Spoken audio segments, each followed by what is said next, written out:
So Omar, Yes. Islam's Paul, what does he do?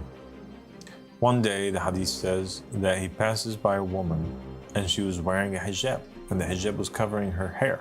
Okay. Okay? And then he hits her. Well, why? She's covering for He us, hits her yeah. because she's covered. That's insane.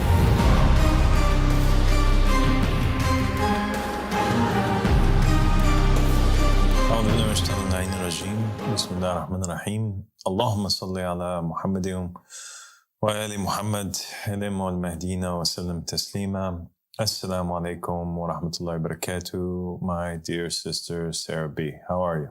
Walaikum salam wa rahmatullahi wa barakatuh. Obviously, Good to have you here. I'm truly honored to be here. The honor is mine. So Sarah, today we want to talk about the head covering, the hijab, and what is its origin and whether or not the head covering is obligatory in religion. But before we get to there, I just want to say that it is extremely unfortunate that conversations that have to do with topics pertaining to religion are seemingly largely forbidden in the minds of most followers of religions, especially the religion of Islam. And it's almost like everybody thinks, all the Muslims think that the form of Islam that is present today is the final form. It is the correct form.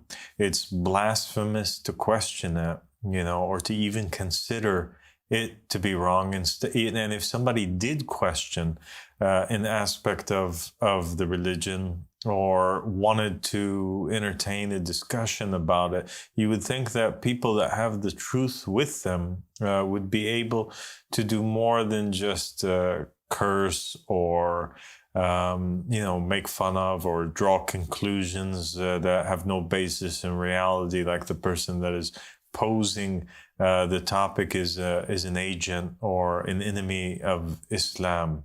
You would think that people that have the truth would be able to combat falsehood with the truth that they have. So they shouldn't be worried about anything.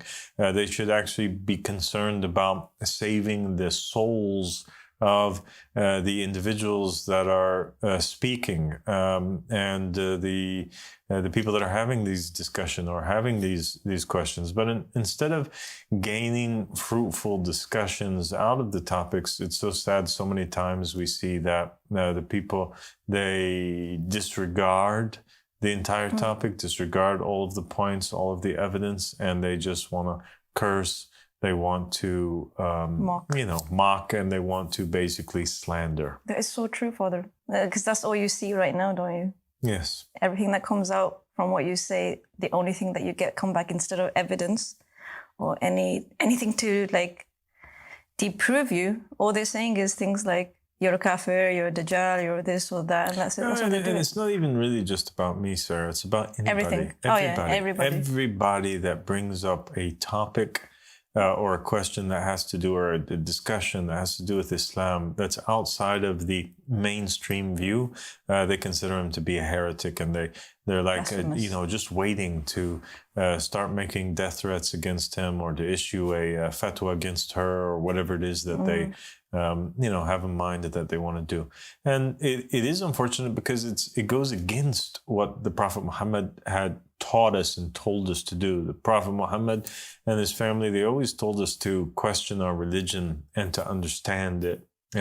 Even if we were called disbelievers, even if we were called crazy, a person has nothing that should be more important to him than to reach the truth when it comes to their religion.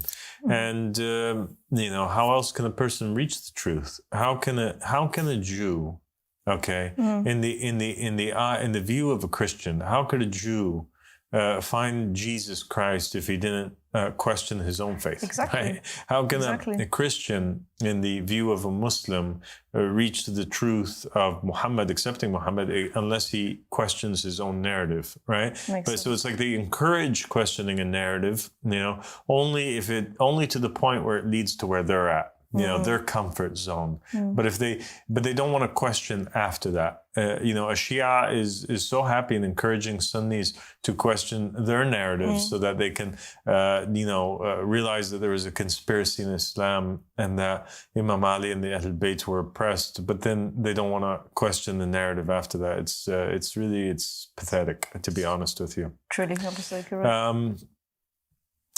And we have narrations from the Ahl Bayt, from the Imams, that have clearly stated that when the Mahdi comes, one, nothing will remain of Islam except for its name. Nothing would remain of the Quran except for its writing. The mosques themselves would be empty of guidance. So if we believe these words, we have to assume that, the mosque and the people that are preaching in the mosque, it's not the place to go. Exactly. The majority, you shouldn't listen to them.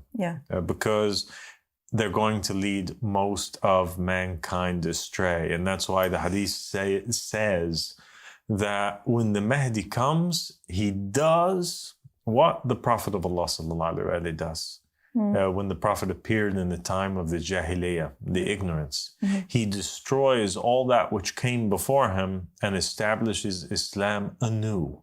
Which means what? Which means that the state of the Muslims in the time of the Mahdi, it's the same as they were in the time of Rasulullah, in a state of ignorance. They have no religion, and just like the Prophet had to bring Islam to life again and tell people about the religion, the Mahdi has to do the same thing. Except the Mahdi faces a harsher time, because the Prophet, during his time, they're just worshiping sticks and stones. But in the time of the Mahdi, everybody is using religion as an argument against him. Nonetheless, none of this stuff should stop us, and we're going to continue moving forward, and being a shining light in the darkness for all those who really wish to seek the truth. Yes, Father. So today's topic has to do with the head covering. Let's get into it. It's a heavy topic. It is a heavy topic. Head covering is a symbol of Islam now. Anytime you see a woman that's wearing a head veil, you think to yourself, Muslim. Yes. Right? Yeah. And most of the schools of thought within Islam consider that the headscarf is absolutely obligatory. It's a commandment that you can't break. And that it is in the Quran, and anybody who breaks it is a non-believer, really, and is going to end up going to hellfire. This is the opinion of most of the scholars. Some people, they consider, God's more merciful, but in general, it is like something which is fard. It's a farida. You have to do it. Okay, in the opinion of most people. Certainly, there are exceptions. When we look at Christianity, we also find, oddly enough, even though we don't see it on the normal, as a symbol of the normal Christian women or the normal Christian population, we still find that the nuns that are in the churches are wearing this full headdress. They're totally covering their hair. And you find in a lot of the paintings and imagery, film, you find women that are Christian, early saints, early Christians that were wearing this headdress. Yes. And many of the images that are associated with Mary, Mother of Christ, and almost all of them, you'll always find her wearing like some sort of headdress. And when you look into Judaism, you also find in most of the imagery, and you find in real life in communities of Jews across America and in the Middle East. Not all Jews, but you'll find some Orthodox Jews, practicing Jews, their women are always wearing a headdress or a head veil. It's a little bit different, obviously, from Judaism to Christianity to Islam. In Islam, there's three forms of like a headdress that they have. They have the hijab, right? And the hijab is pretty much like it's a head cover. Can you put it on for the viewers here so that they can, slightly show them what it would look like? So the hijab is more for like the hair. Basically. Yes. So they say, because hair is the woman's beauty, so they would like cover it all the way. Exactly. So it would look like something like this. Exactly. But without any of the hair showing. Amazing. And then the second form is the khimar. Ah, yes. And the khimar, so it would basically be like a hijab, and it's covering, the way, the face. Yeah. But the hijab, it's not short like a normal. I think like it goes you were demonstrating. It goes all the way down here to like the waist. Yeah. It will cover. It will extend. So it fully covers. The only thing that's showing is the full face, and the khimar extends all the way down to the belly or the waist region. Okay. And then you have the third form of a headdress in Islam, and that is the Nikab, and that's what's on the screen right now. If we can pull it up for the viewers, they can see there it is. It's and they have different types of Nikab. Some of them, they have holes there where you can see the women's eyes. And sometimes you don't have holes like this. You have a bunch of little pinholes. It's like a netting. Yeah, it's like a netting where they can see out of it, but nobody can see in it. Yeah. And in Christianity, their headdress is something that's in between the hijab and in between the khimar, depending on if they're a nun or if they're an early Christian or what it is that they're doing exactly. And we also have in Judaism these images right here, which are going to be displayed by our producer, that shows the headdress in Judaism. And you can see that in Judaism, many of the times, like there are parts of the hair that's showing depending on the school of thought that they come from, or, It's fascinating that there's like so many versions of it, and there's not just one, which is just cover yourself like. So at first glance, somebody would say to themselves, well, I mean, obviously, if Christianity, Judaism, and Islam, they all have the hijab in it, or a form of hijab. Obviously, this is from God. And obviously, each one of them, inherited this from their prophet or their messenger, because this was a divine commandment that was given to Muhammad, it was given to Jesus, it was given to Moses. Right? And that's why these people are doing this. So it seems like a strong proof. It's only when we go into the nitty-gritty, the small fine print of the religion, the details, when we investigate, when we choose to not listen to the preacher or the rabbi or to the imam from the mosque and just take their word as gold, because what they do is they stand there and they just say, it is obligatory. Yeah. But when you investigate for yourself, when you have enough self-respect for your own brain and mind, that you say, okay, look, I'm going to need to do a little investigation and see where this comes from. This is what you find. You find that in Judaism, God brings down all of these complex commandments and laws upon Moses.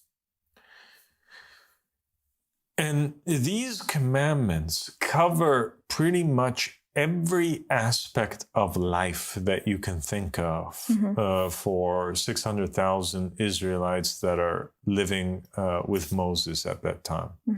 It's covering, topics on, like that, basic ones. You can't murder, you can't steal, you can't fornicate.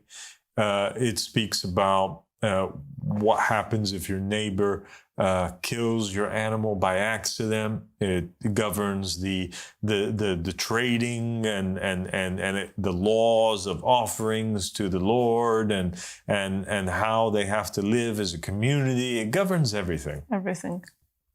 But one thing that is visibly missing from the laws that were given to Moses was a commandment from God that women wear a veil. This is not there. SubhanAllah. And I think that's quite shocking, in fact, that a religion would adopt a practice and the assumption would be made that it's based on a law that was given from God, but then we find that it's not there. God doesn't say it to Moses anywhere. He doesn't say, tell the women to cover up. Nor does Moses say it to his people. Okay. So then what is this based off of? I wonder, actually. Yeah. It's based off of the writings of the rabbis. Oh. The rabbis, they make ijtihad. Ijtihad is an Arabic word that the scholars do when they don't have a particular law or a particular answer to a question that they want to reach. And so what they do is they, by means of logic and through their analyzing of scripture, they come to the conclusion themselves.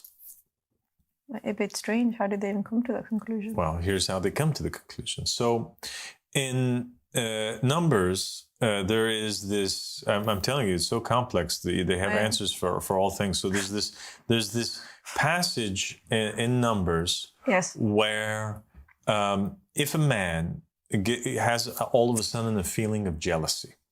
Yes. Okay. And he feels like, I don't know, I feel like my wife's cheating on me. Just a feeling. Just a feeling. Okay. But he never saw her cheating on him.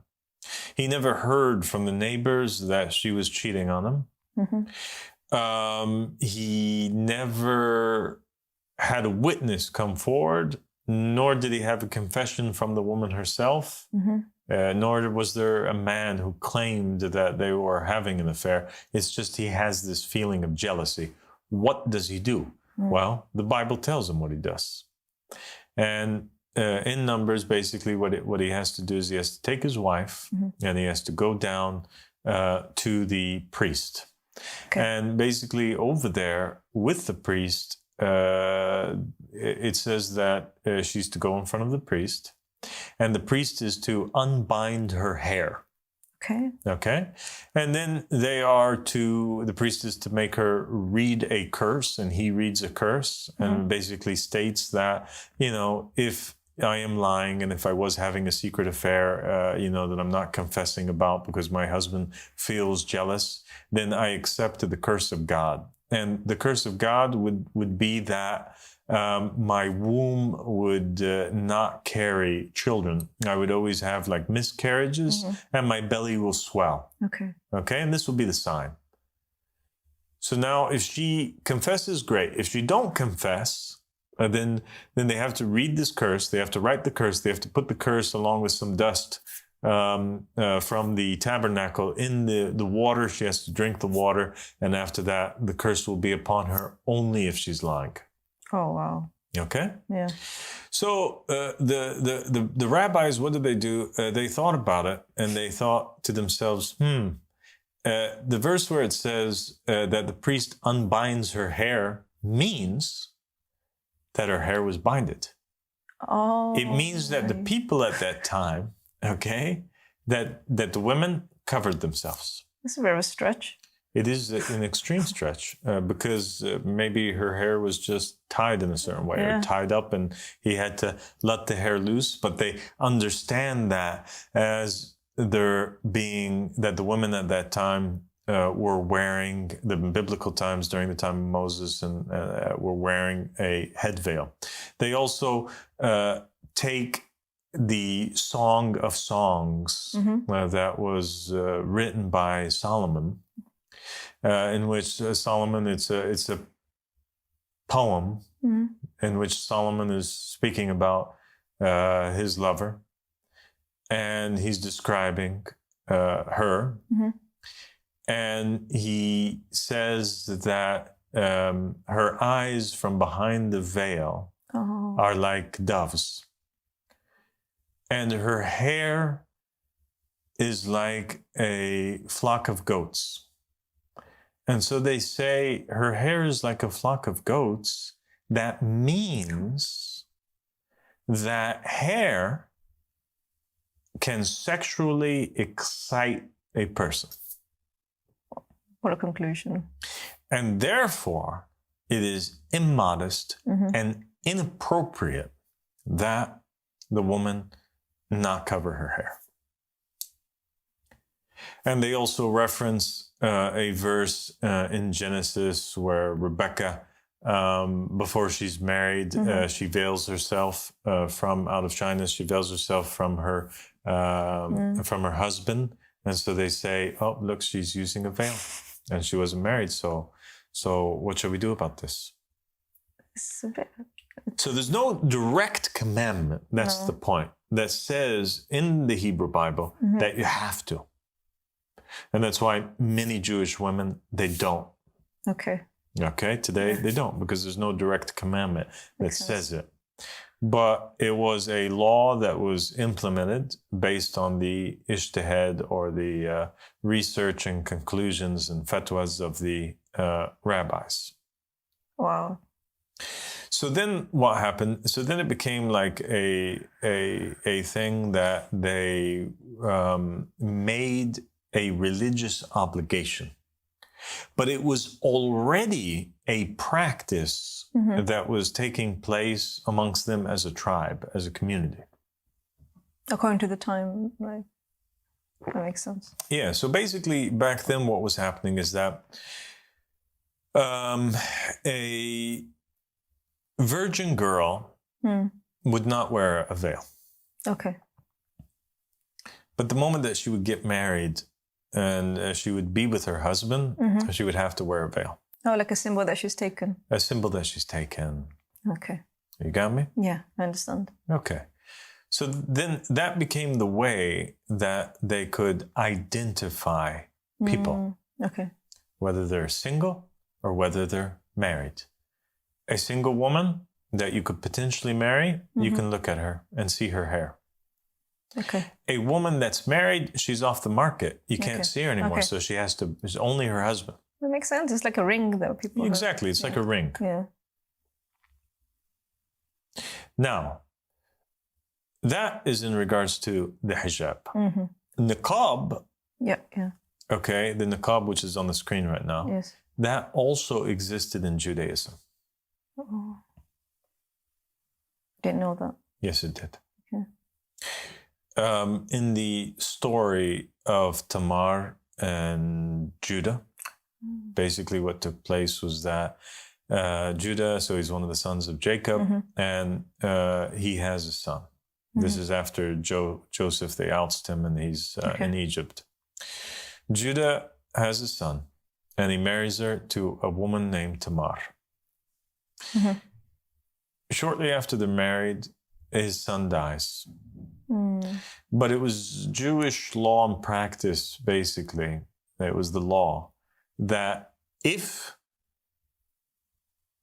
a husband died and the wife was left as a widow, the brother, if there was a brother, to that man, he had to marry the woman and he had to raise from her children. Okay? And the children would carry on the name and the legacy of the brother. Do you understand? Yes, Father. So Tamar ends up getting married. Judah marries her, then to the brother of the husband that passed away. But he doesn't like her. And he doesn't want to be with her. And he feels like he's forced.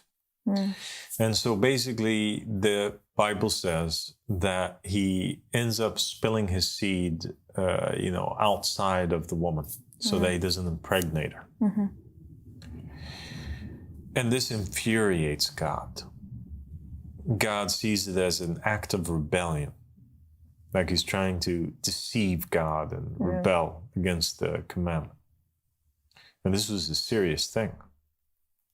The punishment for the person who would refuse to marry the widow of his brother is that he should be taken first to the priest, and if he's and they should talk some sense into him. But if he doesn't accept after that, they bring forward the widow and she spits in his face. Oh, because what he's doing is dishonorable. Exactly, because what he's doing is dishonorable. So she'll spit in his face, and then they have to take off one of his sandals, and he's pretty much like cut off from his people. Oh. Okay? Yeah. So the guy, the second husband, he was forced to do it. He didn't want to do it. And in the end, God gets angry, and he causes him to die. So now she has two husbands that are dead. Fortunate. Now, Judah still has other son. Yeah. And she goes to Judah and she tells him, now it's the duty of the next son. But Judah in his heart, he's like thinking, this woman's bad luck. I already gave her two of my sons and they died. And he doesn't really want that she marry his last son. So he convinces her to go away for a while, and mourn at her parents' house until, later. And he promises that, eventually, inshallah, khair. Trying to get rid of her. Yeah. So she goes and she realizes that, it's seeming like he's not wanting to do this. And she's getting frustrated. She's embarrassed. Her name's on the line. And she decides that she's going to take back her honor. And so what she does is that she goes, and the Bible states is that she changes her clothing. Okay, so she wears a different type of clothing. It doesn't specify exactly what, except that she veils her face. Ah, like a nikab. Like a niqab. Her face is fully covered. Okay. Okay? And then it states, between brackets in some versions of the Bible, that this was the clothing of the prostitute. Okay, so the niqab actually in Judaism is a symbol of a woman that's a prostitute. That's crazy. Not a holy woman, not a woman that's trying to draw close to God, but a prostitute. Yeah, exactly, a prostitute. Why? Because back then the prostitutes they don't want to show their faces. It's a shameful act. Oh, true. So naturally they want to hide themselves. So they'll hide themselves by veiling their faces, and that way their clients don't even know don't even know them. Okay, that's crazy, because like the comparison between what it is then to what it is now is insane, just because of the time period and the mindset of the people. Wow. So back then, it's not like today where the prostitutes are wearing like real short clothes and exposing all of their body and these types of things. No, they would cover themselves in full. Wow. Okay. So that, in short, is the history of the headdress in Judaism. And of course, there's a lot more details to it, but this is, in short, the summary. The headdress was in Judaism. It was a conclusion that was drawn based on these verses that I spoke to you about by the rabbis. There was no direct commandment that women have to wear a headdress. It was a symbol of a married woman. And it is something that is not practiced by all Jewish women today. Yeah. And the niqab also existed, but it was a symbol of prostitution. Okay. Now, Tamar, before we move on to the next topic, this woman, Tamar, by the way, she ends up, getting pregnant off of Judah because Judah impregnates her. Yeah. And she had taken a seal, a symbol, and a staff from Judah in order that she can prove that he was the father of the child. And so when word got out that she was pregnant, that he wouldn't accuse her of being promiscuous or something like this. And he'd have to cover her and take her back into his household. Yes. And guess who she ends up being? She ends up giving birth to a child, and she ends up having grandchildren, and their grandchildren end up having grandchildren. And out of her descendants comes Jesus, the son of Mary. That's why you can never judge. You can never judge. It's amazing. It is amazing, isn't it? Really. Okay, so now let's move to Christianity. If the headdress was not a Mosaic commandment, and it was just tradition, really, maybe Jesus said something about it. Like, why are the nuns covering themselves? Exactly. What is the origin of the headdress? Maybe it came down in the fifth covenant, in the Jesuit covenant. Yeah. We actually find that in the New Testament, the Gospels of Matthew, Mark, Luke, and John, they don't say anything about the headdress. And there's no quotes in the New Testament from Jesus Christ where he says that women have to cover their head at all. There's no such thing. Yet the nuns wear it like a... Yeah. So where does it come from? Like it's a uniform. Well, it comes from Paul. Okay. So Paul is this disciple. He proclaims himself to be the disciple to the Gentiles. Jesus, if you remember, he had 12 disciples. Yes. One of them, named Judas, betrayed. Yes. Okay, and then he was replaced with another disciple, who's not Paul.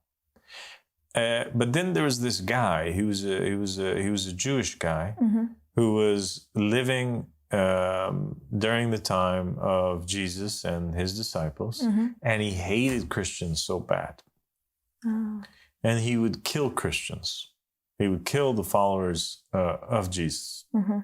And then one day, he says that he had a kashf, he had an epiphany, he had a revelation, a vision, that Jesus came to him and told him that he's going to be a disciple of his.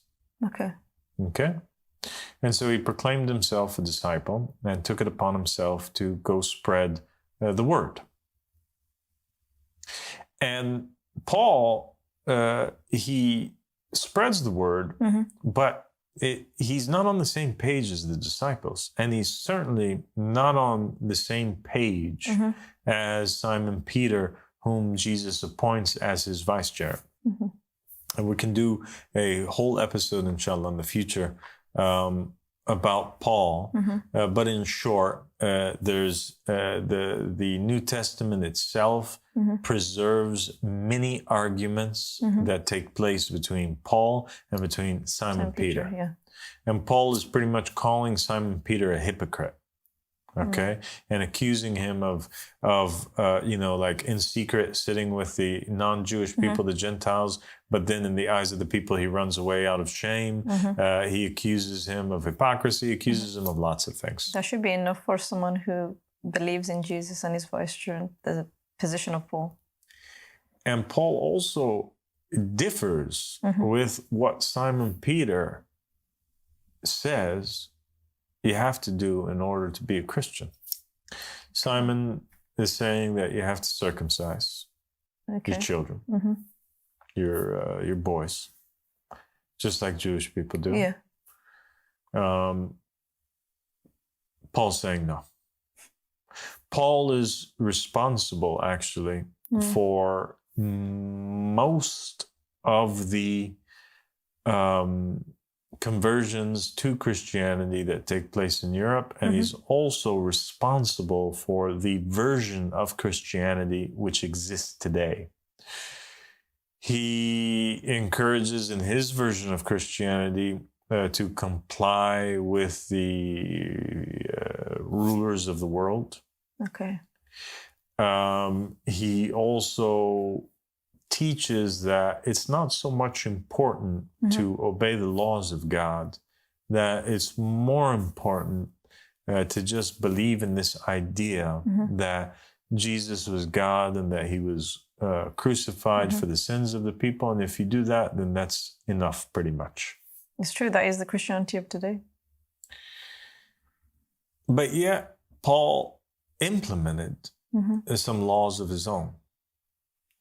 And one of them, which he speaks about on more than one occasion, is that women have to cover their hair. And he is insisting on it so much, they're saying if she don't, then she should shave her head bald. It's like, where does it draw the conclusion from? Well, the conclusion is, Paul's saying what?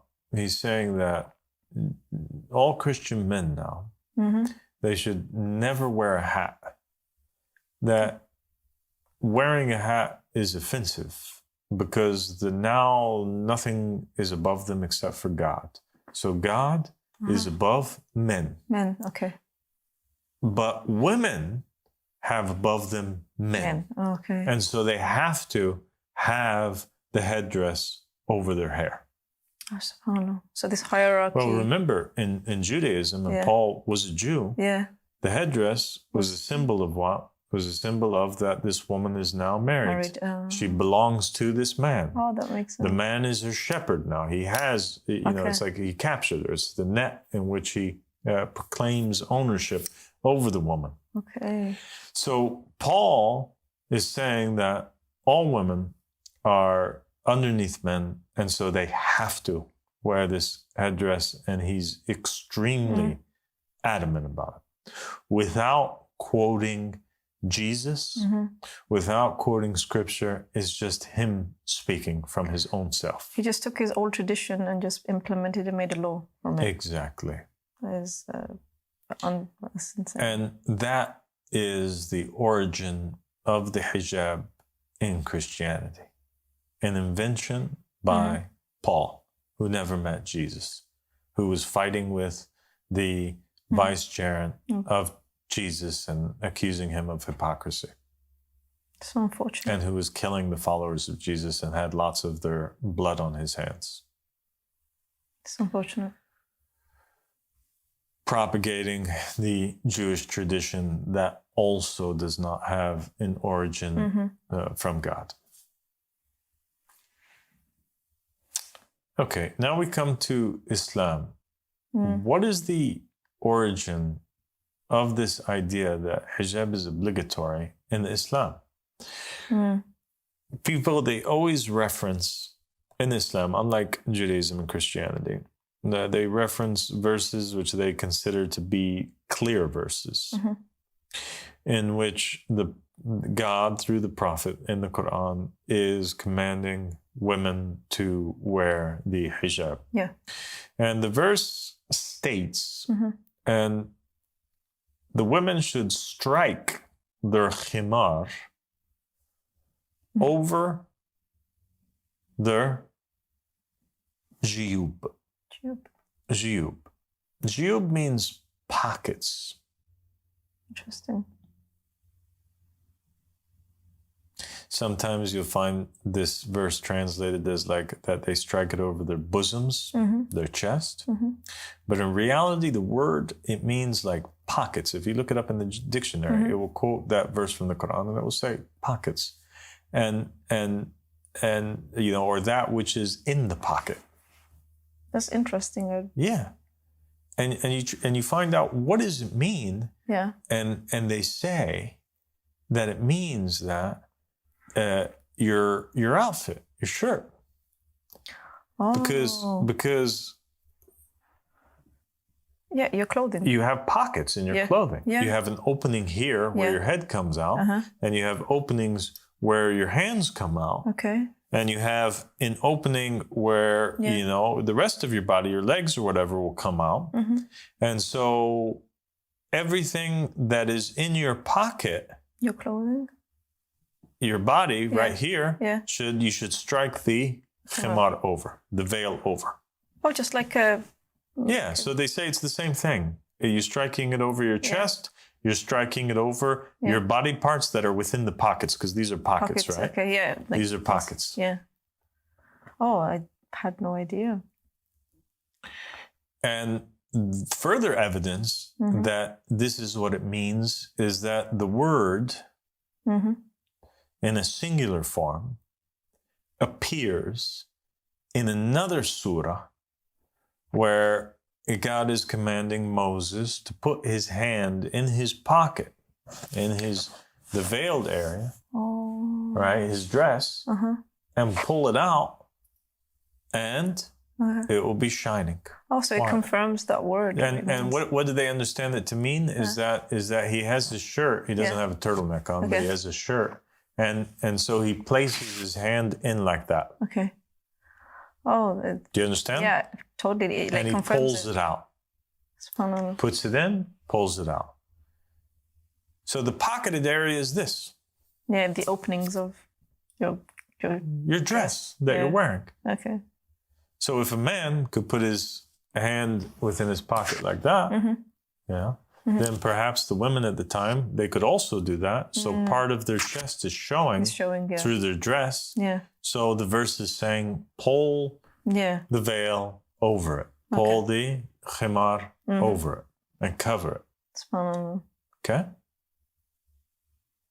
I understand. And Muslims from that time until today, they do not all agree or even have evidence for what the hijab is supposed to look like exactly. So for some people, this verse that I was telling you about, they say, okay, well, this khimar that the woman's wearing, that she has to strike over her chest, then that means that it was a head veil that was already covering their head, and now we have to extend it to cover all of the body. And so they get the khimar idea to mean that which extends from the head, covers the hair, and goes all the way down. This is exactly what the rabbis did with the... Yeah, they're coming to their conclusions. Other ones state, no. Yeah. There's a hadith that we heard a companion say. Okay. That the woman, all of her, is an aura. It's something that's like seductive. Seductive, yes. If you look at her, it will excite you, the whole thing, even her face. And so there, the veil has to cover the hair, has to cover the face, has to cover the eyes, has to cover the chest, has to cover everything. And so for these Muslims, the niqab is that which was made obligatory. Okay. The hijab for them is the niqab. The niqab is the proper hijab. Yeah, for the real one. It's the real hijab. While some Muslims think, no, the face and the hands are okay. Okay. Because there's another hadith. There's so much. There's another hadith in which another companion states that that he heard the Prophet say that the aura of a woman is everything except for her face and her hands. He points at her face and at her hands. And some people say, oh, well, actually, when he was pointing at her face, he also meant her hair too. And so that for that reason, hijab is not obligatory. A small group will say that. Oh, okay. You know, the women that don't believe in that hijab is obligatory, but that you should just cover yourself modestly. Scary how many conclusions they're all drawing. And the general population of Muslims around the world, they just stick to, okay, well, we should just cover our hairs. Yeah.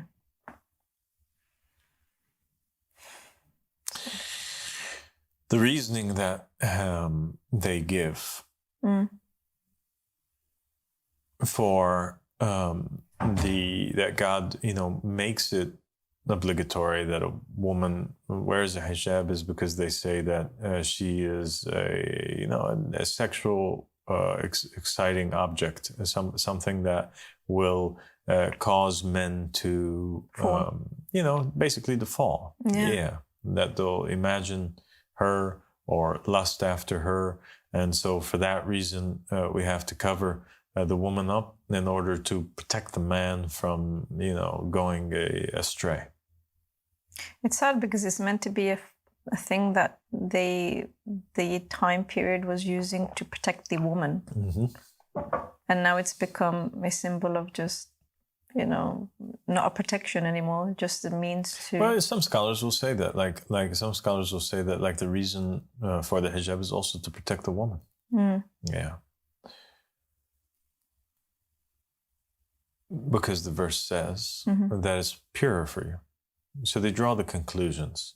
But there's no explicit verses or, narrations from the Prophet Muhammad where he specifically instructs in all clarity what the hijab should look like and what should it cover. It's all conclusions that are drawn. It's so sad because all three religions seem to be just drawing conclusions. There's no direct command from God, clearly, from the direct prophet himself. There are some traditions, a few of them, from Imam al-Rida, Shia traditions that where somebody asks the Imam about the hijab. So look now, like Imam al-Rida is the 8th Imam. Okay, right. So now the Prophet passes away. Yeah. Imam Ali passes away. Imam al-Hassan passes away. Imam al-Hussein passes away. Imam Zayn al-Abidin passes away. Imam Muhammad al-Baqir passes away. Ja'far al-Sadiq passes away. Musa Kazim passes away. And then is Ali al-Rida. The whole Umayyad dynasty went away. And now we're in the Abbasid dynasty. And they're still confused. They still don't know what the hijab is supposed to look like. Wow, that's a testimony in itself. It's not clear and wasn't clear for the people at the time. And so they ask him, and a few of these narrations mention that it should cover the hair. Okay. And yet, we find that there is a little bit of a contradiction that's taking place in the Muslim Ummah during that time period. Oh, what is that? I was like, oh, it's crazy, Sarah. So there is this hadith that states, and it's a Sahih hadith, that Ömer bin Hattap, okay, and this guy, he was like for the Sunni Muslims, the symbol of like wanting to protect the woman. Yeah, and wanting adamant. Like women to be covered, wanting to protect men from women. He is like the Paul of Islam, this guy. Very clear. And this guy added lots of things to Islam. We should also do a whole episode about him, about how he changed the adhan and he added in there as-salatu khayrun min an-nawm, and he took out things, added things to the religion of Islam. So Omar, Islam's Paul, what does he do?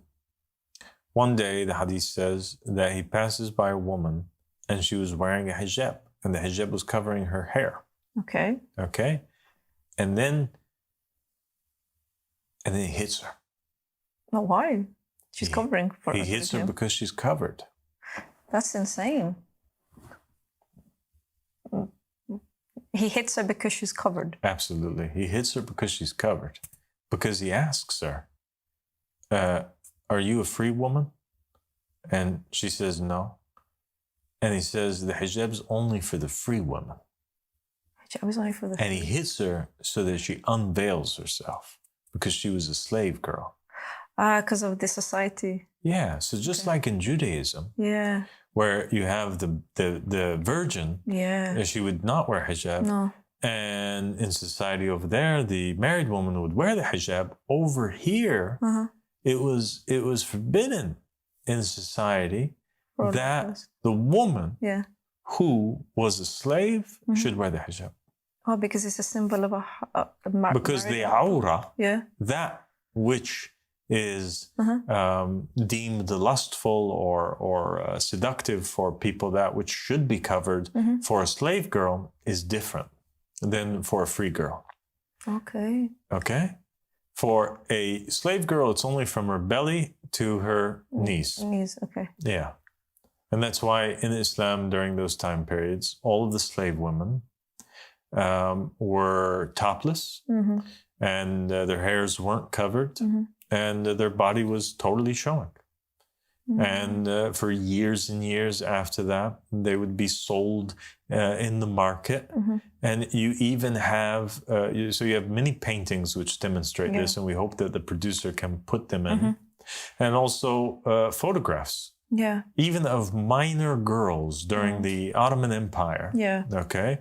And we don't want to put any photographs of minors in this episode because of the fact that they were minors, and that's but they're available online, and either you can put perhaps blurred pictures of women from the Ottoman Empire that were serving these princes, their masters, and they were forced to walk around in the palace completely naked. Yeah, open for them to see, basically. Open for them to see. Yeah. And on the marketplace, they were sold openly. So if the argument for the existence of hijab is to protect women, or to protect the men from being aroused by naked women in society, that don't even make sense, because they were all over the place. Exactly. They were serving them in their homes naked. Yeah. They were walking around in the streets naked. Exactly. They were being sold in the marketplace naked. Yeah. So it has nothing to do with morality in society. Clearly not. Absolutely not. You made it very clear. Like, it's hypocrisy, really. Yeah, of course it is. So there's a different agenda and attention behind. So then what is the purpose behind it? Exactly. And what we find is that clearly God wants men and women, and does command that. In the Quran, in many verses, in the Bible, on the tongues of Jesus and the rest of the prophets, in the Torah, God commands man and woman to be modest. Yes, it's true. To be humble. To have shame. To be decent human beings. God is against promiscuous behavior, lewdness, immorality in general, for both sexes. Yes. But what we find is that he does not command in a clear fashion at all, in a direct fashion at all, in Judaism, Christianity, Islam, in the Torah, in the Bible, in the Quran. There are no verses that state that a woman has to cover her hair. Yeah. This does not exist. It's clear you can't find it. You can't find it. But what you do find is that the women that were living around the time of the Prophet used to cover themselves. And that it was a tradition of society.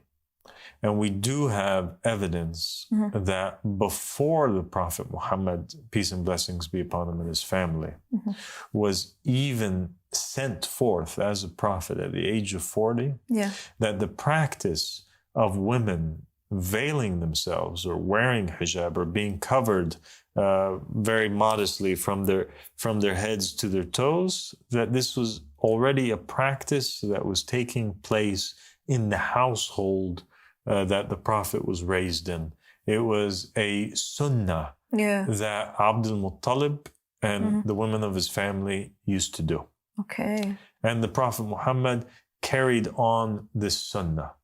Fatima az-Zahra, she did cover herself fully. It makes sense for the time period. Khadija covered herself fully. Zainab covered herself fully. Peace be upon them. But there's a difference between them covering themselves fully out of their own choice and out of it being a tradition that was practiced by Rebecca or by the daughters or the family members of some of the prophets and messengers. And it being a divine obligation and command that if you break it, you're going into hellfire. Yeah, that's the sad thing. I was like, a very big difference. Yeah, it's huge. And so the hijab is a sunnah. And it's a very beautiful sunnah. Mm-hmm. And if a woman wants to wear hijab, Mm-hmm. she should wear hijab. Yes. If a woman does not want to walk in the streets and allow anybody else to look at her hair, her head, any part of her body, she absolutely has the right Exactly. to do so. Exactly. And that's beautiful that she has that choice. But to force women and to terrify them and terrorize them and make them think that they're going to go to hellfire, Scared them. unless they wear the hijab, when we know for a fact that women that were around the prophets and the messengers, like Jesus, Mary Magdalene, and the women that were around him, they didn't wear a headdress. No, they didn't. It's not documented anywhere. And to force little girls that are yet to even hit puberty, to force them to wear the hijab at the ages of 2 and 3 years old is a great crime. Definitely. To make it obligatory upon them when it has no basis in Scripture, except that it was a practice that the Jewish people did, and then a practice that Paul did, and Omar and the people that were with him, they enforced it, through physical beatings on women that were on that time. And except if they're slaves, then they would beat them to take it off. It's just insane. Then this is not something that we can accept. No. And so we'll stop at that point. I think we've left the viewers with a lot to kind of contemplate over and think about. And Imam Ahmad Hassan, he said that the hijab was a sunnah of Abdul Muttalib. It was a sunnah of some of the prophets. Yes. But it was never, ever, ever part of a divine jurisprudence that was given to mankind from Adam's time all the way down. No, it's so clear. I was like, I mean, I just wish people could see that they're just following the past nations, the wrongdoings past nations have done. Just how the rabbis have drawn that conclusion and did what they did with it, then to Paul and then to Omar. And I just wish people could see that connection. And you made it very clear, Father. And I just hope that people who can hear this. So thank you so much, Eba Sadık. Thank you so much for joining me. It was an honor. It's an honor to have you here. God bless you, and thank you so much for being here. And inshallah, we have many more episodes in the future that we'll do together. Yes, Father. God bless you. Thank you. Assalamu alaikum. I am so grateful and honored that the riser of the family of Muhammad has come out and finally liberated women and given us the truth of the stance of hijab. Why? Because all my life, personally, and all the women I knew, they have been dismissed and shunned, and especially when they speak on behalf of religion or express their beliefs or claim to be Muslim, they are automatically just looked down upon just because they're not wearing a head covering. Her whole heart, her faith, and her relationship with God is just thrown out the window just because she's not covered. It's really sad that if I even appear on a video or I come out to talk about religion, people don't want to hear from me just because I'm not wearing a head covering. And just based on that, a woman wearing a head covering or not, people have already come to the conclusion and judgment that she's either bad or good. And who are we to judge?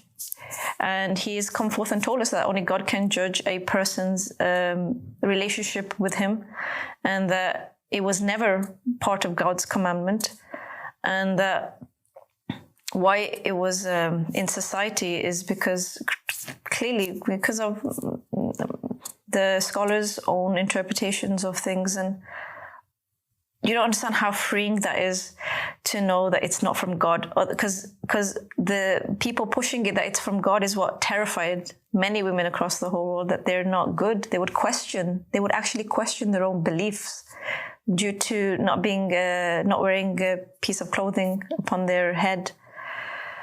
And that was very sad. And truly, he's proven that he is a man from God who has come forth to spread justice and equity.